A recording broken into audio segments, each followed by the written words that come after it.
Hello everyone, আসসালামু আলাইকুম। তো চলে আসলাম আবারও নতুন একটা ভিডিও নিয়ে। তো সবাই কেমন আছেন অবশ্যই বলবেন। আর কেমন হয়েছে দেখেন, আজকে আমি এক জায়গায় যাচ্ছিলাম বেড়ানোর উদ্দেশ্যে। সেই মাত্র ওয়ানারটা দেখি, দেখেন বৃষ্টিতে চারিদিকে হঠাৎ নেমে আসলো বৃষ্টি, যাকে বলে ওই ঘূর্ণিঝড়ের মতোই তামাম দুনিয়া অন্ধকার করে হঠাৎ নেমে আসতে বৃষ্টি। তো যাই হোক, এই দোকানের এখানে আসার জন্যই এখানে দাঁড়াইতে পারছি, নইলে তো আমি পুরাই ভিজে দিতাম। তো ফ্রেন্ডস, হঠাৎ বৃষ্টি, শুধুমাত্র বাড়ি থেকে বের হয়েছি আর বৃষ্টিটা এসে কি এইরকম অবস্থা দেখতে পাচ্ছেন, কীরকমভাবে ঘূর্ণিঝড়ের মতো সেই বৃষ্টি হচ্ছে। তো এই পিছনে কিন্তু 2-3 দিন কিন্তু অনেক রোদ ছিল, তো আলহামদুলিল্লাহ যাই হোক পুরা শান্তি।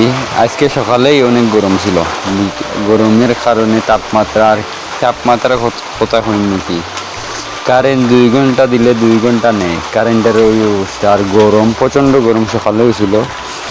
তো ওখানে আল্লাহর রহমতে বৃষ্টিতে ঠান্ডা পুরো আমাদের এলাকা নাই, পুরো সিলেটও হইতে গেলে ঠান্ডাতে। যাই হোক আলহামদুলিল্লাহ, আল্লাহর রহমতে অবশেষে আমরা মহান আল্লাহ তাআলার কাছে শুকরিয়া করব।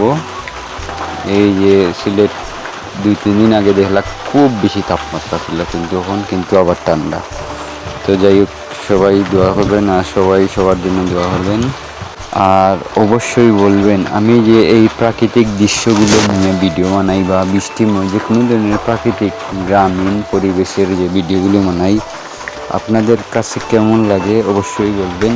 ঠিক আছে, ইনশাল্লাহ আপনারা মতামত দিবেন। মতামত যদি না দেন ভিডিও বানাইতে ভালো লাগে না, বুঝছেন।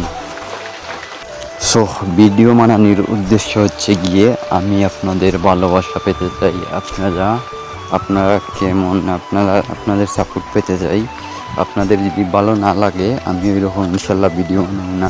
নেক্সট টাইমে আরও প্রাকৃতিক নিয়ে সুন্দর করে ভিডিও বানাবো।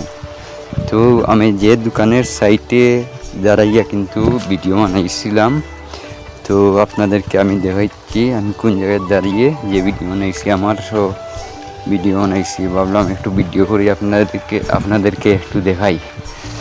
তো আমিও ওই দেখেন ফিসের ক্যামেরা দিয়ে ওইদিকে কিন্তু ওই দোকান একটা সামনে।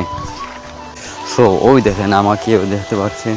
আর আমি যে এখানে দোকানের এখানে দাঁড়িয়ে রয়েছি, হঠাৎ বৃষ্টি আসার জন্য এখানে দাঁড়িয়ে ছিলাম আর কি।